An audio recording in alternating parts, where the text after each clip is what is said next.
Wabah virus corona bisa kita hindari bila mereka yang terkena penyakit ini melakukan isolasi diri. Tidak semua pasien corona harus dirawat di rumah sakit. Mereka yang tidak termasuk kelompok rentan cukup melakukan isolasi diri di rumah.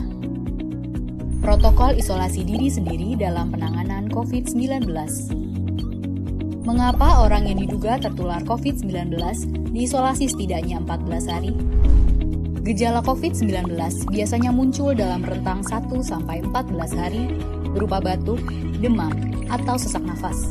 Dalam selang waktu itu, kondisi orang diduga terinfeksi COVID-19 diisolasi dan dipantau di rumah sakit, rumah, atau tempat lain.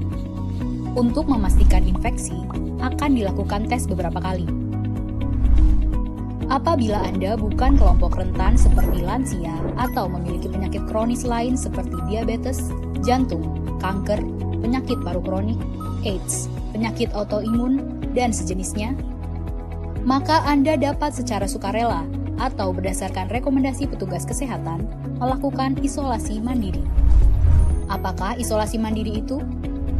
Isolasi mandiri adalah upaya mencegah penyebaran COVID-19 dengan berdiam diri di rumah sambil memantau kondisi diri kita, seraya tetap menjaga jarak aman dari orang sekitar atau keluarga. Siapa yang perlu melakukan isolasi mandiri? Siapapun yang memiliki gejala sakit seperti demam, batuk atau pilek, nyeri tenggorokan, atau gejala penyakit pernafasan lainnya, atau termasuk dalam kelompok orang dalam pemantauan atau ODP, yaitu orang yang pernah berkontak erat dengan pasien positif COVID-19 dan atau orang dengan riwayat perjalanan dari negara atau transmisi lokal COVID-19. Berapa lama waktu isolasi diri?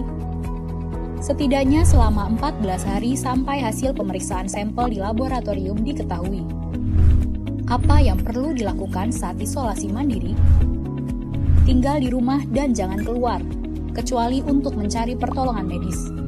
Sebisa mungkin, gunakan kamar terpisah dan selalu jaga jarak setidaknya 1 meter dari anggota keluarga lain.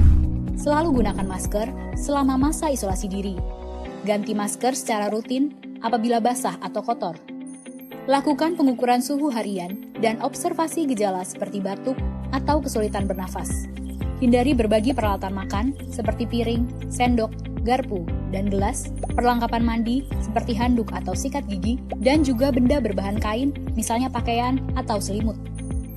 Terapkan perilaku hidup bersih dan sehat seperti makan makanan bergizi, rutin mencuci tangan dengan sabun dan air mengalir, serta melakukan etika batuk dan bersin.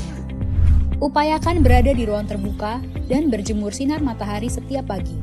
Jaga kebersihan rumah dengan cairan disinfektan, terutama untuk area atau permukaan yang sering tersentuh tangan. Hubungi segera fasilitas layanan kesehatan bila sakit memburuk, seperti mengalami sesak nafas. Apa yang tidak boleh dilakukan saat isolasi mandiri? Tidak boleh keluar rumah, termasuk untuk bekerja, apalagi ke ruang publik. Bila sangat terpaksa harus keluar, gunakan masker dan hindari transportasi publik atau tempat ramai. Tidak boleh berbagi alat makan, mandi, dan pakaian bersama anggota keluarga lainnya. Cuci peralatan makan dan pakaian secara mandiri, terpisah dari anggota keluarga lain. Bila harus berbagi kamar mandi atau mesin cuci pakaian, maka bersihkan dengan desinfektan setelah dipakai. Bagaimana menjaga pertahanan tubuh selama masa isolasi mandiri?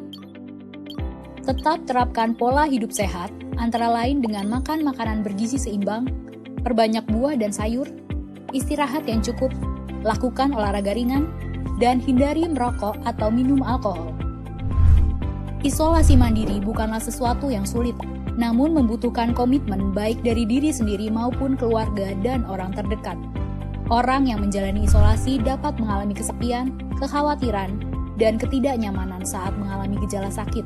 Maka mereka perlu dibantu, didukung, dan diberi semangat. Mari saling berempati, perkuat solidaritas, dan bersama kita melawan corona.